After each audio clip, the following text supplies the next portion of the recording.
Minecraft speedrunners can go through 5,000 different worlds every day, and they're looking for an insanely lucky spawn with all the resources they'll need to beat Minecraft in about 7 to 8 minutes. Like this beach.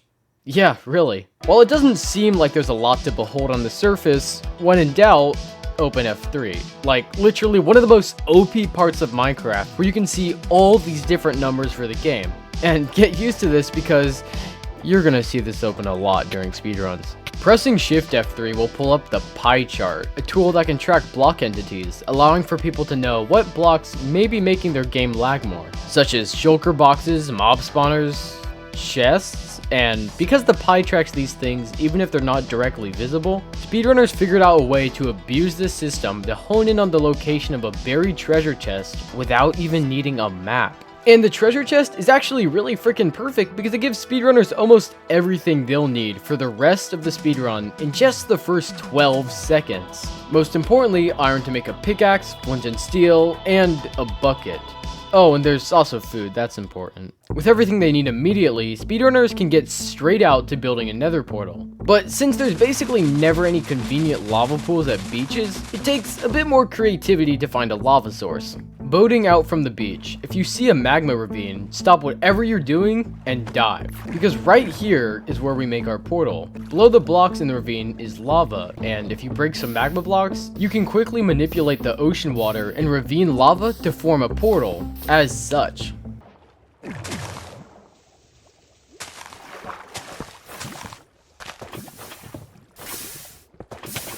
Insane. It took just a couple of seconds to build a portal in like the most obscure way possible. But now comes the nether, the longest and hardest part of the entire speedrun. But it is simple enough if we laser focus on what we need: ender pearls and blaze rods. Blaze rods are easy. Go to the fortress, kill blazes, that's basically it. But getting ender pearls is a bit more difficult.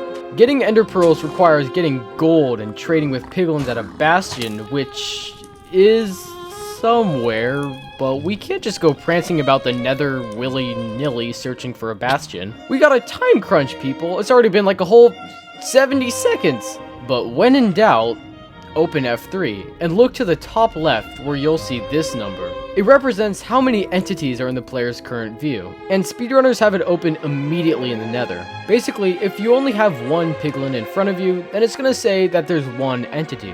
But if you have, say, 40 piglins at a bastion in front of you, then it's gonna say there's 40 entities. And it doesn't matter if there's a wall in front of you or the piglins are 300 blocks out, the game will still track the entities. If you're looking around and you notice a huge jump in entities in your view, there's a hot chance that there will be a bastion in that direction.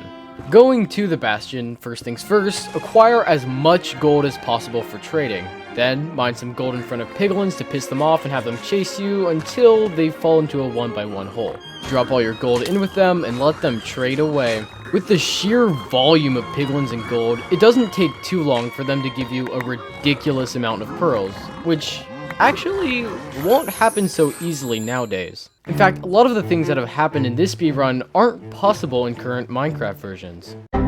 Basically, all the top speedruns are done on version 1.16.1, which is the easiest version to beat Minecraft in, as there's still magma ravines, no piglin brutes attacking you at bastions, and twice as likely odds of piglins dropping pearls during trading. So, once you get your pearls, pull up the pie chart, surprise surprise, and use it to find the fortress, specifically the location of the blaze spawner. Head over to the fortress, kill blazes, craft Eyes of Ender, done. It's pretty straightforward, but the nether journey does eat up a majority of the time spent during a whole speedrun. For super duper top tier speedrunners, they can spend about 3 to 5 minutes here.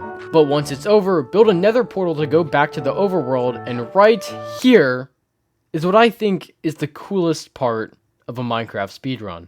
Since it's too slow and wasteful to just throw eyes and chase them to find the stronghold, modern speedrunners will just throw one eye up, measure its direction, and then just know exactly where the stronghold is. Because Minecraft strongholds generate in a ring pattern like this, with each stronghold being a certain distance from spawn. Speedrunners will usually go after a stronghold in the first ring, where strongholds are between about 1200 and 2800 blocks away.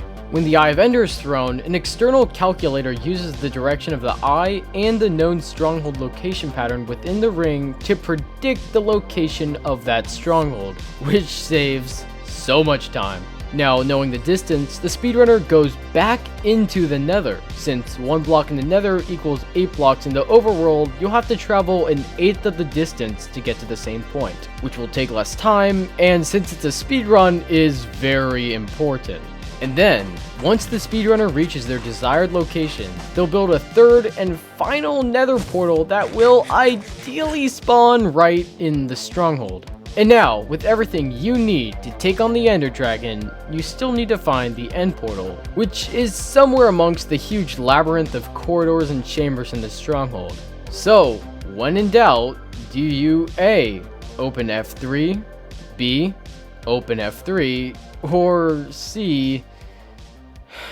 open F3? Yeah. Me too. Opening the pie chart again, we can track exactly where the silverfish spawner is to find the end portal room. And from there, jump in the center, place all the Eyes of Ender, and bam! This is it. Everything you've been doing for the past, whole 6 minutes has led up to this moment. The Ender Dragon fight. And at this point in modern speedrunning, killing the Ender Dragon as quickly as possible has been perfected.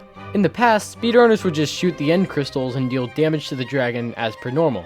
Easy enough, but it is very slow. The new meta was doing something called a one cycle, which is basically just bed bombing the dragon as soon as it perches at the center end fountain. And while it is a lot quicker, one cycling is still incredibly unreliable. The dragon can go several minutes without ever perching, minutes that a speedrunner cannot afford. So the strat in this day and age is to do a 0 cycle, killing the dragon before it ever even has a chance to perch at the center.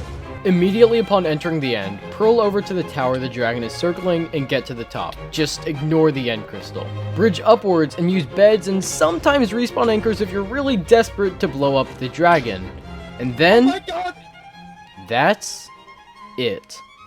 That's the science of a Minecraft speedrun. And that's how you can get a speedrun world record. Anyway, see ya.